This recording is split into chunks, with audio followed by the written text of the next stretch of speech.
নমস্কার বন্ধুরা, এখন একদম পড়ন্ত বিকেল। সবাইকে পড়ন্ত বিকেলের শুভেচ্ছা জানিয়ে আজকে চলে এসেছি একটা নতুন ভিডিও নিয়ে। আর প্রত্যেক দিনের মতো আজকেও সেই কফি তুলতে চলে এসেছি। এখন কফিগুলো সব তুলেই সাইজ করে রাখছি। আর আমার মনে হলো যে আজকে একটু তোমাদের আবৃত্তি করে শোনাবো, তাই এখন একটা আবৃত্তি করে শোনাচ্ছি। নমস্কার, আজকে আমার নিবেদন কবি পূর্ণেন্দু পত্রী লেখনীতে সেই গল্পটা। আমার সেই গল্পটা এখনো শেষ হয়নি। শোনো, পাহাড়টা আগেই বলেছি ভালোবেসেছিল মেঘকে।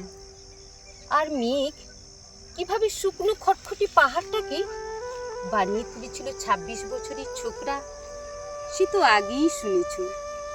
সেদিন ছিল পাহাড়টার জন্মদিন। পাহাড় মেঘকে বললে, আজ তুমি লাল শাড়ি পরে আসবে। মেঘ পাহাড়কে বললে, আজ তোমাকে স্নান করিয়ে দেবো চন্দন জলে। ভালোবাসলে নারীরা হয়ে যায় নরম নদী, পুরুষেরা জ্বলন্ত কাঠ। সেইভাবেই মেঘ ছিল পাহাড়ের আলিঙ্গনের আগুনে, পাহাড় ছিল মেঘের ঢেউ জলে। হঠাৎ আকাশ জুড়ে বেজে উঠল ঝড়ের জগঝম্প। ঝাঁকড়া চুল উড়িয়ে ছিনতাইয়ের ভঙ্গিতে ছুটে এলো এক ঝাঁক হাওয়া।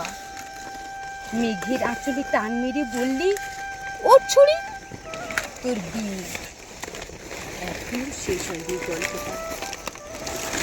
বজ্রের সঙ্গে মেঘের বিয়েটা হয়ে গেল ঠিকই, কিন্তু পাহাড়কে সে কোনোদিনই ভুলতে পারল না। বিশ্বাস না হোক তো চিরে দেখতে পারো পাহাড়টার হাড় পাঁজর, ভেতরে থুই থুই করছে শত ঝর্ণার জল। নমস্কার বন্ধুরা, কেমন হলো সবাই কিন্তু কমেন্টস করে জানিও আমাকে। সেই আশাতেই থাকলাম, দেখা হচ্ছে পরের ভিডিওতে।